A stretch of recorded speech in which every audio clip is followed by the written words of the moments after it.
It's been a long shot, your involvement in the politics of Delta State. Aside being a historian, how will you describe the evolution of politics in Delta State? Well, first of all, good to see you.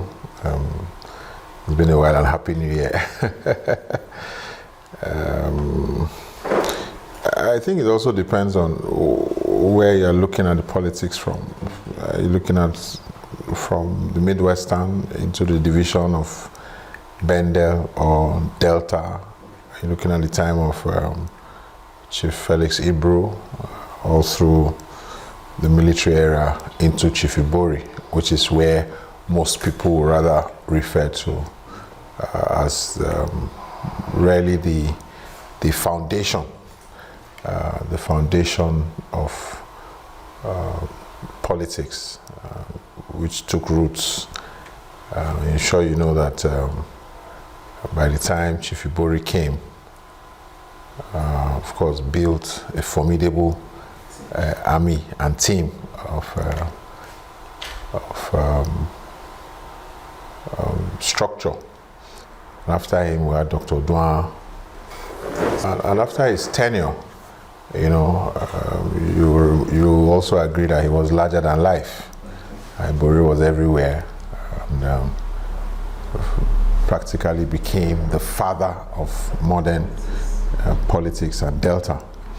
And after him came Dr. Douin, because Chief Ibori had laid the foundation.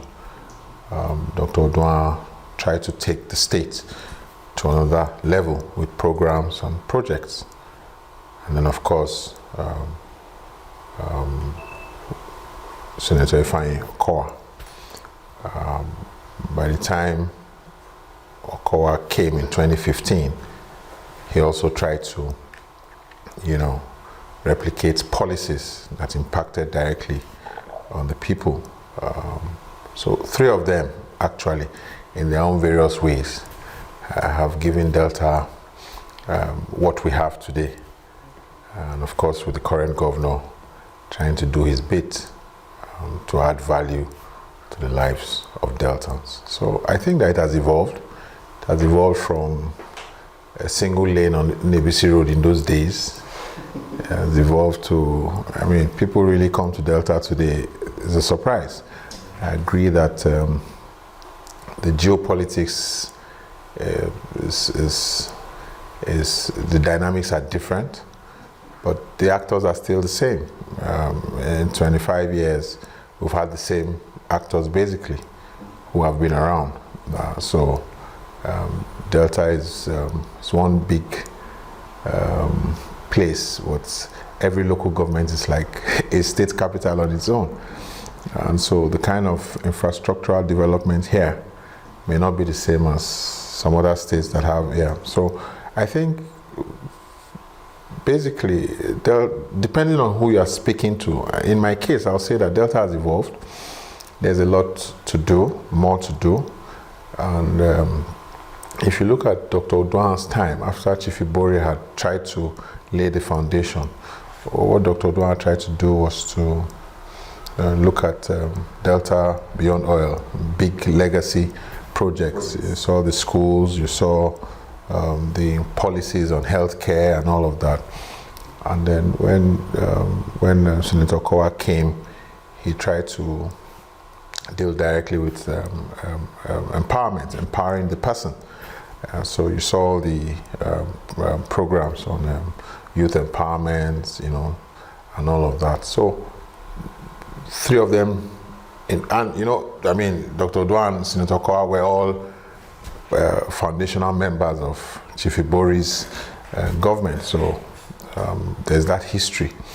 In terms of security, it's been on and off. We're not there yet. There's a national problem, and that national problem has to do with the fact that our constitution recognizes only one kind of police. So in the area of security, we have not done well as a country, and Delta is part of Nigeria. I'll expect that they'll take community policing more seriously, even more seriously than state policing.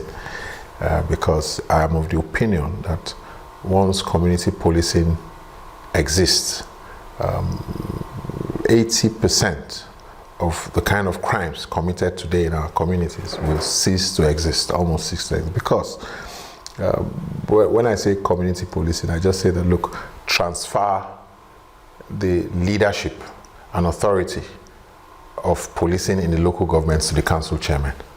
And once they have that authority, I mean, you come from a community, I'm sure there's vigilante in your community. Transform that vigilante to a properly trained community policing system. Pay them. So in Ikpokpo South, where I come from, for instance, you can have a 500-man vigilante. I mean, they are community people. You're paying them between 15 and 25,000 naira monthly. You give them all the equipment they need, you know. The area of healthcare, you know, is still the same, SECO. I don't think infrastructure is a problem. We need manpower, and we need a lot of equipment, really, because the primary healthcare system is not working, and it has really put a strain on the secondary facilities, and of course the tertiary institutions, which is institutions like Luth and all of that, you can't say are functioning 100%. Nigeria does not have a research center that I know of that is functioning in full capacity. So in these areas of national development, Delta is also struggling in some parts because there are deep issues. Just recently, I'm sure you know that light has been removed from the exclusive list, so states can now generate and sell power. And we are hopeful that the states understand quickly. I know Delta has begun that process about three years ago, so I hope they're able to tap on it quickly and see how they can properly distribute. I mean, we have a lot of oil and gas here, so we will not have the excuse of lagging behind when states like Enugu and some other states have taken, even Edo, as I hear, you know, have taken the baton and they are running with it. So depending on where you're looking at in terms of development, we've had our fair share of growth. We also have our fair share of areas where we need to improve on very quickly.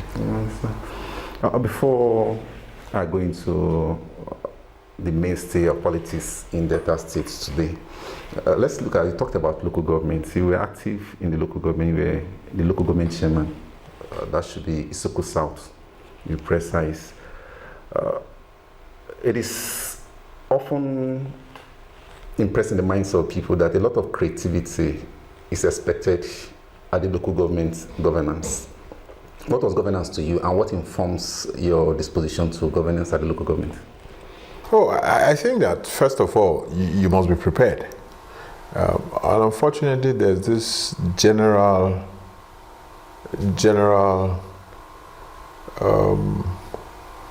impression that local governments are for no goods. But you find out that the way we have some incompetent chairmen, we also have incompetent chairmen.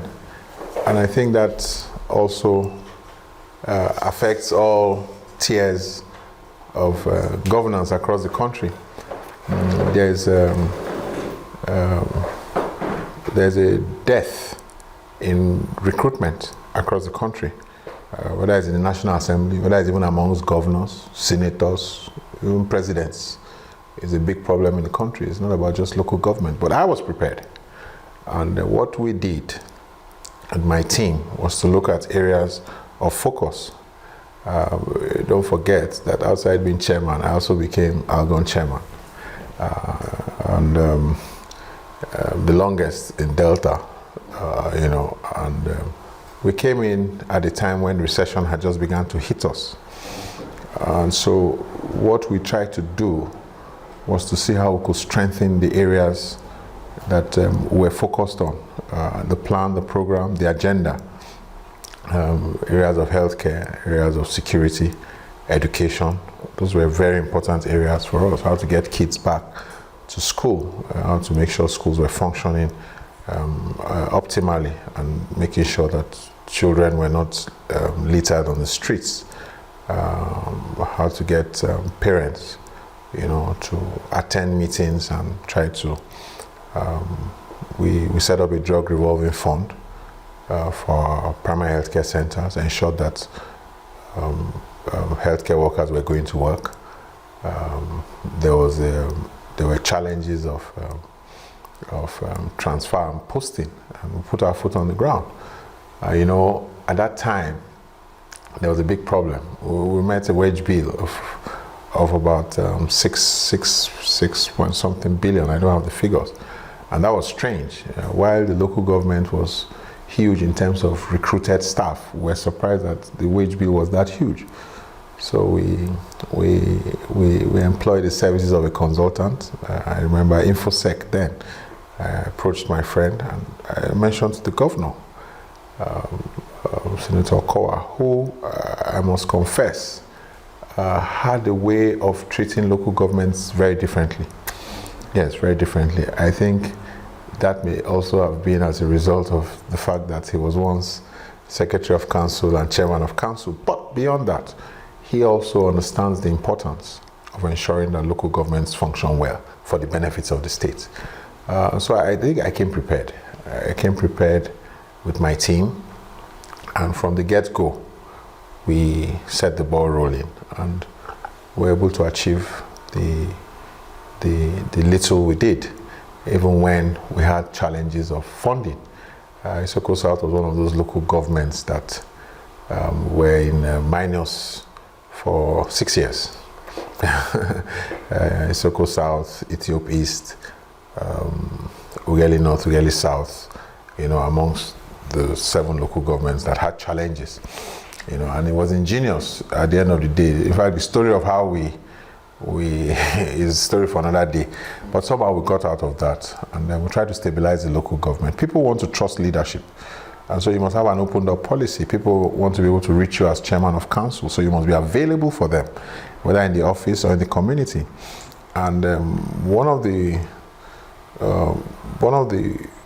areas I focused on was peace and security, and one of the important virtues you must exhibit is speak the truth.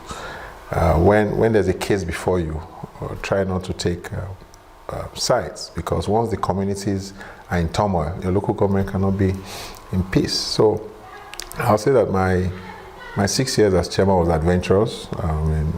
I hear that someone is writing my story, one of you actually, and I sent him a text. He was doing it secretly, but I've come to hear about it, and I think they will be documented. But to come to your question, local government system must evolve to the point that people must understand the importance of that tier of government. It is the most important functional tier of government. It's like the roots of a tree. If local governments do not function properly in this country, Nigeria will run in a circle. And I'm sure that's why, in the wisdom of the Supreme Court, they are beginning to see how we can begin to change some of the challenges that we are faced with, whether it's political, whether it's economical, financial, whether it's structural. It's important that we get the local governments to function properly. And until we do that, we probably might not get things right in this country. Beyond the expectations in management in the local governments, a lot of conversation has gone into the state's influence on local governments. For instance, there was conversation around staffing, employment by the Local Government Service Commission as much more than the influence the local government chairman would have. You have been in Argon, DG Argon, you've been Deputy Vice Chairman Argon. How do you situate a better context in that narrative? Okay, so first of all, I think that these are constitutional issues, deep constitutional issues. The Constitution, as it is today, gives the Houses of Assembly that function to perform. that to me is an aberration. Not their fault, but I mean, it doesn't make sense that an institution like the local government, a chairman can sit in his office and then a transfer letter comes. His most important staff is transferred without his knowledge.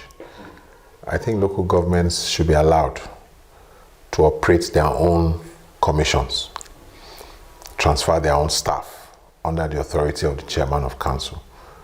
That way, there will be more effectiveness, and a lot of the challenges that are faced today will not happen under that kind of structure. So I am for devolution and dissolution of local government service commissions across the country. It doesn't help to bring life to the local government system. It's like the local government is operating two structures. Because, I mean, you can imagine if the federal government was transferring head of service and directors to the state government, I'm not sure they will function well. There will be apprehension, not loyalty to the chairman, but loyalty to the job. You understand? And the staff that is being transferred is not sure when they will transfer him next. Somebody may not, I mean, and it happens regularly. A political leader may not just be happy with you, goes to the chairman of the local government service commission, breathes on him, and then he transfers a staff that has a lot of capacity and competence and impact in local government, and you're left to be struggling. So these are some of the challenges they are faced with, and that's why one of my areas of focus is ensuring that we speak out in such a way that there's an understanding between the states and the local government. And one of those areas is administrative autonomy. It's very key. Now that there's financial, there must be administrative autonomy. It's very important. It's setting the local governments back in a lot of ways. Part of the challenge we face, I hear they're paying the minimum wage. In my time, we couldn't pay. There was no money. That's the reality. Because staffs are employed for you. And so, I mean, and if you look at the local government system, there's an average of 600 staff in a local government in Delta. And they like to go to where there's money. And in those days, you had the likes of Warri North, Burutu, Bomadi, Warri South, and Warri Southwest. Those were the local governments with a lot of money. And so most times they're overstaffed. So, but in my own thinking, in Isoko South where I was chairman, I didn't need more than 170 staff. A majority of my staff would have been health workers, environmental workers, few admin staff, you understand, and engineers here and there. But those are the areas of focus. Of course, you had the teachers who were also. So I think that local governments should have administrative autonomy to help to strengthen the work they do as chairman of council.